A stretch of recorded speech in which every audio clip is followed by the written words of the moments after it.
ఓం శ్రీ గురుభ్యో నమ. ఓం శ్రీ మాత్రే నమ. వాగర్ధావ సంప్రోక్తో వాగర్ధ ప్రతిపత్తే జగతో పితరౌ వందే పార్వతీ పరమేశ్వరౌ వ్యాసాయ విష్ణురూపాయ వ్యాసరూపాయ విష్ణవే నమో వై బ్రహ్మనిదే వాసిష్ఠాయ నమో నమ. గురు బ్రహ్మ గురు విష్ణు గురుదేవో మహేశ్వర గురు సాక్షాత్ పరబ్రహ్మ తస్మై శ్రీ గురవే నమ. ఓం శ్రీ మాత్రే నమ.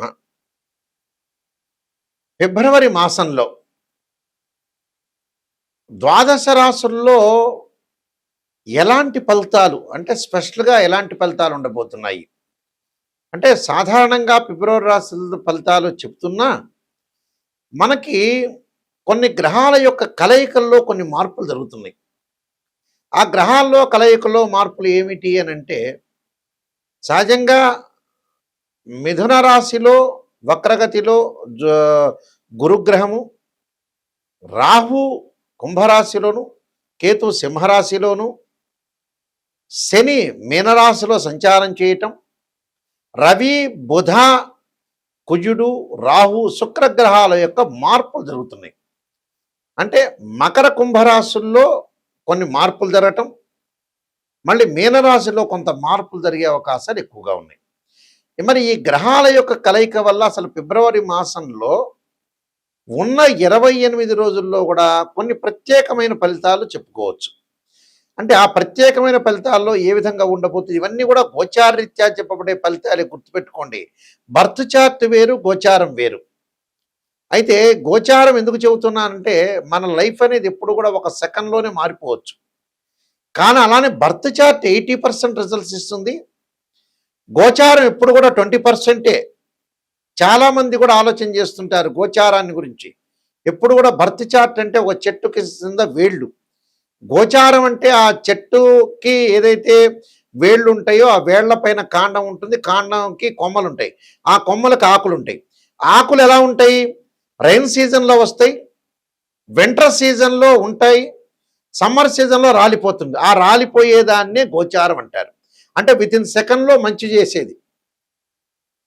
అంటే ఎంతవరకు మనం ఆక్సిజన్ తీసుకోగలుగుతున్నాం అనేది గోచారం. అసలు నిజంగా శరీరంలో విటమిన్స్ ఉన్నాయా, శరీరంలో ఏం ప్రాబ్లం ఉందా లేదా, లాంగ్ రన్లో ఎలాంటి ప్రాబ్లం రాబోతున్నాయి లైఫ్లో అని మెడికల్గా మనం వెళ్తూ ఉంటాం చూసారా, అది బర్త్ చార్ట్ అని అర్థం. అదే వేళ్ళు అంటారు. అంటే వేళ్ళు బాగుంటేనే ఆకులు వస్తాయి. వేళ్ళు బాగలేదనుకోండి ఆకులు రావు, చిగురించదు ఆ చెట్టు. అసలు చిగురిస్తుందా లేదా అనేది మనం తెలుసుకోవాలంటే ఖచ్చితంగా ఫిబ్రవరి మాసంలో స్పెషల్ రిజల్ట్స్, స్పెషల్ ఫోకస్, స్పెషల్గా మన లైఫ్లో ఏం జరగబోతుంది అనే గోచార రీత్యా ఎలాంటి జాగ్రత్తలు తీసుకోవాలి, ఎలా సేవ్ కావాలి, ప్రతిదీ కూడా గుర్తుపెట్టుకోండి. నెగిటివ్ ఫస్ట్ తెలుసుకోవాలి, తర్వాత పాజిటివ్. పాజిటివ్ ఏముందండి, ఎవరైనా పక్కన వాళ్ళైనా పొగుడుతారు, ఆస్ట్రాలజర్ని అప్రోచ్ అవ్వాల్సిన పని లేదు. నెగిటివ్ తెలుసుకుంటే దాన్ని మనం ఎలా తిప్పుకోగలుగుతాం, లైఫ్ని ఎలా టర్నప్ చేసుకోగలుగుతాం, ఎలా టర్నప్ చేసుకొని మనం ముందుకు వెళ్తాం అనే విషయాలు గ్రహించాలి మీరందరూ కూడా.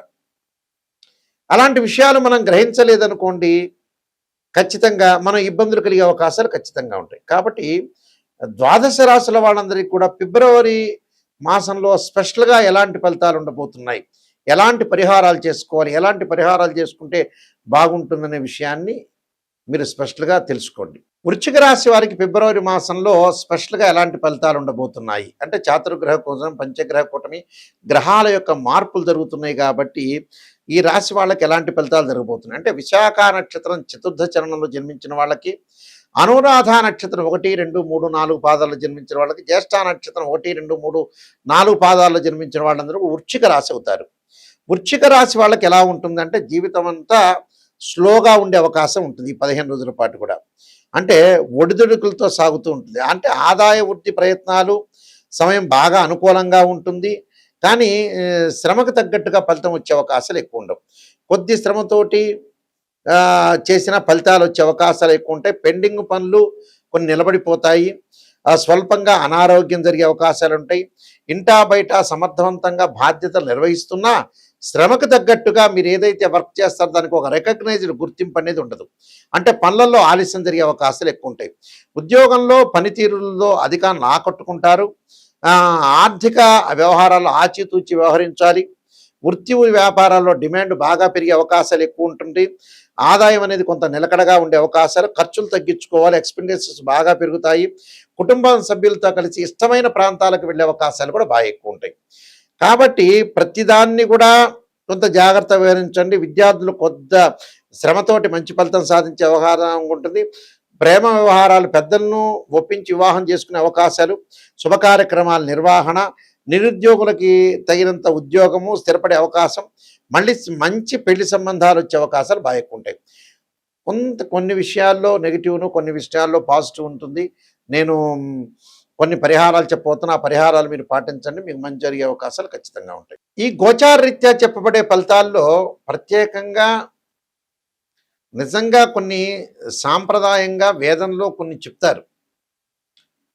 వేదంలో పురాతన కాలం దగ్గర నుంచి ఇప్పటి కాలం వరకు కూడా నిజాన్ని తెలుసుకోవటం, సత్యాన్ని తెలుసుకోవటం, ఆ సత్యాన్ని తెలుసుకొని మనం భయపడకుండా దానికి కొన్ని పరిహారాలు, కొన్ని కట్టుబాట్లు, కొన్ని ఆహార నియమాలు, ఏం చేస్తే మనం డెవలప్మెంట్ అవుతాం, నిజం అనేది భూస్థాపితం చేయకూడదు.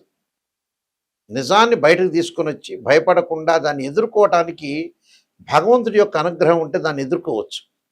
జీవితం అంతా మన చేతుల్లోనే ఉంటుంది. మంచి చెడుల యొక్క మిశ్రమం మన చేతిలో ఉంటుంది. మనం ఎక్కడ మిస్టేక్ చేస్తున్నాం? ఉదాహరణకి ఒక అమ్మాయి పెళ్లి చేయాలంటే చాలా లేట్ చేస్తుంటారు పేరెంట్స్. నేను చూస్తుంటాను రోజు జాతకాల్లో. వేరే వాటిలో ఖర్చు పెడుతుంటారు, వాళ్ళు పుణ్యక్షేత్రాలకు వెళ్తున్నారు, అన్నీ వెళ్తుంటారు. ఆ అమ్మాయి పెళ్లి చేయాలంటే అబ్బాయి అక్కడ వైజాగ్లో ఉన్నాడండో, లేకపోతే కరీంనగర్లో ఉన్నాడో, లేదా కర్నూలులో ఉన్నాడో ఆలస్యం చేసి డబ్బులు ఎందుకు ఖర్చు అవుతాయని దండగనే పాయింట్ మీద ఉన్న వాళ్ళు ఎంతోమంది ఉన్నారు. చివరికి ఆ అమ్మాయి వయసు దాటిపోతుంది, వివాహం చేయలేకపోతారు. అదొకటి. డబ్బులు దేనికి ఖర్చు చేయాలో టోటలీ అట్టర్ ఫెయిల్ అయ్యాడు మనిషి. డైరెక్ట్ చెబుతున్న విషయం. ఎందుకు? మన చేతుల్లో ఉంటే లైఫ్, మన చేతుల్లో ఉన్నదాన్ని మనం చెడగొట్టుకోవటంలో సిద్ధాస్తుల్లో మానవుడు ముఖ్య పాత్ర వహిస్తాడు. జాతకాన్ని చూపించుకొని మనం ఏ ఆహారం వాడాలి, ఎప్పుడు అమ్మాయికి పెళ్లి చేయాలి, దేనికి ఖర్చు పెట్టాలి. కొంతమంది అనవసరంగా ఆస్ట్రాలజర్స్ని అప్రోచ్ కాకుండా ఏదో వ్యాపారం పెడుతూ ఉంటారు. ఆ వ్యాపారం నష్టపోతుంటారు. చివరికి నష్టపోయిన తర్వాత చివరికి ఆస్ట్రాలజర్ని అప్రోచ్ అవుతాడు. ఆస్ట్రాలజర్ ఏం చేయలేడు. 70 ఏళ్ళు అయిపోయిన తర్వాత నేనేం చేయాలి గురువు గారు, నాయకంటి గారు అంటే ఏం చెబుతాం? 45 ఏళ్ళు కాగానే అమ్మాయికి పెళ్లి చేయకుండా, అబ్బాయికి పెళ్లి చేయకుండా, కొంతమందికి అస్సలు పేరెంట్స్ కూడా అసలు ఏం ఆలోచన చేయకుండా అలానే ఉంటారు. సంతానం కానీ, వివాహం కానీ, ఫైనాన్షియల్ పరంగా డెవలప్మెంట్ కానీ చాలా తొందరగా యాక్టివ్ కావాలి మనిషి. ఉదాహరణకి ఒక భార్యాభర్తలు ఇద్దరు కూడా పెళ్లి చేసుకుంటారు, విపరీతంగా డబ్బు సంపాదిస్తారు, కానీ సంతానం వరకు వెళ్ళరు. మరి ఆ డబ్బు ఏం చేస్తారో అదే అర్థం కాదు. సంతానం లేకపోతే డబ్బు ఎందుకండి మనిషికి? ఏదో మినిమం బ్యాలెన్స్ అనేది కావాలి. కొంతమంది కొడుకులో పెళ్లి చేయరు, ఎన్నో ఆస్తిపాస్తులు ఉంటాయి, మ్యారేజ్ బ్యూరోలో డబ్బులు కట్టరు, ఆస్ట్రాలజర్ దగ్గరికి వెళ్ళరు, ఎక్కడో అమ్మాయి ఉంటే దూర ప్రాంతాల్లో వెళ్ళారంటే డబ్బులు ఖర్చు అయితేనే ఆలోచన చేస్తున్నాడు. మొత్తం డబ్బు మహిత్యం అయిపోయింది. మనిషి చనిపోవటం కూడా ఈ మధ్యకాలంలో ఏంటంటే ప్రతి వాళ్ళకి కూడా కామన్గా తీసుకుంటున్నారు. ఎందుకు లేబ్బా డాక్టర్ దగ్గర మేము డబ్బులు కట్టడం అనే స్థితిలో ఉన్నారు మనుషులు. ఆ స్థితి అనేది మారాలి మనిషి. అలానే మరీ పిసినార్తనమా కాదు, ఎంజాయ్మెంట్ చేయడానికి మటుకు రెడీ అవుతున్నారు ఈ మధ్యన. ఇప్పుడు తిరుపతికి, శ్రీశైలానికి వెళ్ళటం కూడా చాలామంది కూడా ఎంజాయ్మెంట్తోనే వెళ్తున్నారు. పాత రోజుల్లో భక్తిలో వెళ్ళేవాళ్ళు తర్వాత కాలంలో భయంతో వెళ్తున్నారు, ఇప్పుడు ఎంజాయ్మెంట్ చేస్తున్నారు. నిజంగా దేనికి మనం వెళ్ళేది? భక్తితో వెళ్ళాలి. నిజంగా ఏం చేయాలి అనేది ఆలోచన చేయండి. స్త్రీయ లోపం పెరుగుట పెద్ద విద్య, లోపం పెరిగిన వాడే పూర్ణుడవుతాడు. ఇలాంటి విషయాల్ని మీరు చూడండి. అయితే ప్రత్యేకంగా ఉద్యోగపరంగా ఇబ్బందులు కలుగుతున్న వాళ్ళు రవి యొక్క ఆరాధన చేయటం, అలానే మానసికంగా ఆందోళన చెందుతున్న వాళ్ళు క్షీరపుత్రాయుధి అమృతతత్వాయుధీమే తన్నో చంద్ర ప్రచోదయాత్ అనే మంత్రాన్ని, ఉద్యోగపరంగా ప్రయత్నాలు విఫలమవుతే సూర్య నమస్కారాలు, సూర్య అష్టకాన్ని చదవటం ఒకటి. వివాహం కాని స్త్రీ పురుషులు ఎవరైతే ఉంటారో స్త్రీలు ముఖ్యంగా వరపాశుపత రుద్రాభిషేకం, అఘోర గౌరీ పాశుపత రుద్రాభిషేకం, దానికి సంబంధించి జాతకాన్ని చూపించుకోవాలి. అబ్బాయికి వివాహం కాలేదంటే కన్యా పాశుపత రుద్రాభిషేకం. అలానే జాతకపరంగా ఇంకా ఏం దోషాలు ఉన్నాయి, వివాహాల పరంగా కూడా దోషం కలుగుతుంటుంది, చాలామందికి కూడా తెలియదు. వివాహ పరంగా కూడా, ఫైనాన్షియల్ పరంగా, ఉద్యోగ పరంగా, ఆరోగ్య పరంగా కొన్ని కారణాలు ఉంటాయి. కాలసర్పదోషమని, సర్పదోషమని, పునర్భవ దోషమని, బర్త్ చార్ట్లో second place, seventh place, eighth place, 12th place చూడాలి. అలానే పునర్భవ దోషము. పునర్భవ దోషం అంటే కాలయాపన జరగటం, జాతకంలో ఏది ముందుకు వెళ్ళలేకపోవటం, దగ్గరకు వచ్చినట్టు వచ్చి పని వెనక్కి వెళ్ళిపోవటం. అలానే మాంగళిక దోషాలు, భర్త మరణం కావటం, భార్య ఆరోగ్యం బాగలేకపోవటం, కొంతమందికి సంతానం కలగలేకపోవటం, గురుబలం బాగాలేకపోతే, ఇలాంటివన్నీ కూడా జాతకపరంగా రెమెడీ చేసుకొని ముందుకు వెళ్ళాలి. అయితే ఈ మధ్యకాలంలో ఏమవుతుందంటే ఇవన్నీ కూడా కొంతమంది విననట్టుగా ఉండటం ఒకటి, సరిగా చేసుకోలేకపోవటం ఒకటి, ఏదో గుళ్ళల్లో సామూహికంగా చేసుకోవటం ఒకటి, అలాంటివన్నీ ఫలించలేకపోవటం అండి. సరైన పద్ధతిలో ఏదైనా సరే సరైన పద్ధతిలో ఖర్చు చేసుకోండి. ఒక అమ్మాయి పెళ్లి చేయాలి, ఆ అమ్మాయి జాతకపరంగా దోషం ఉంది, మీరు బ్రహ్మాండమైన ఫంక్షన్ హాల్లో చేస్తారు, అది తగ్గించుకోండి కొద్దిగా. దీనికే లక్షలు అయ్యేది ఏమి ఉండదు. ఒక అబ్బాయి పెళ్లి చేయాలి, మనలో మనం ఖర్చు తగ్గించుకొని ముందుకు వెళ్ళాలి. అలా ఆలోచన చేసి ముందుకు వెళ్ళండి. ఫైనాన్షియల్ పరంగా అనవసరమైన ఖర్చులు పెట్టద్దండి. దేనికి ఖర్చు పెట్టాలో దానికి ఖర్చు పెట్టి ముందుకు వెళ్ళండి. మీరేంటంటే ఫస్ట్ ప్రయారిటీ మెడికల్కి, ఆస్ట్రాలజీ, మంచి మ్యారేజ్ బ్యూరోకి ప్రయారిటీ ఇవ్వాలి. అలాంటి వాటిలో కాకుండా సెల్ ఫోన్లో రకరకాల ఎంజాయ్మెంట్కో ఇలాంటి వాటిలో ప్రయారిటీ కాదు. నిజాన్ని తెలుసుకోండి. నిజం తెలుసుకునే వాళ్ళు మాత్రమే నాకు ఫోన్ చేయండి. www.nayakanti.com చూడండి, nayakanti.in చూడండి.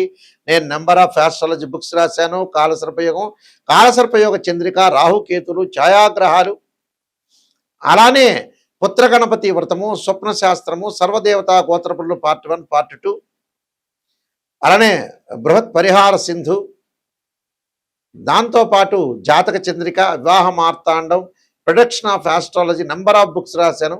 మోహన్ పబ్లికేషన్ రాజమండ్రి వాళ్ళ దగ్గర దొరుకుతుంది మీకు. అలానే మా దగ్గర కూడా ఈ పుస్తకాలు లభిస్తాయి. చాలా జాగ్రత్తగా ఆలోచన చేసి ముందుకు పెడితే మీకు మంచి జరిగే అవకాశాలు ఖచ్చితంగా ఉంటాయి. ఎందుకంటే ప్రధానికి కూడా ఒక పరిహారం ఉంది. బర్త్ చార్ట్ అనేది చాలా ఇంపార్టెంట్. మీరు ఈ మాసంలో స్పెషల్ ఫలితాలు వినండి. ప్రత్యేకంగా ఈ నేను చెప్పిన రెమెడీస్ అనేవి చేసుకోండి, మీకు మంచి జరిగే అవకాశం ఉంటుంది. మీ అందరికి కూడా మంచి జరగని ఆశిస్తూ సర్వే జనా సుఖినో భవంతు.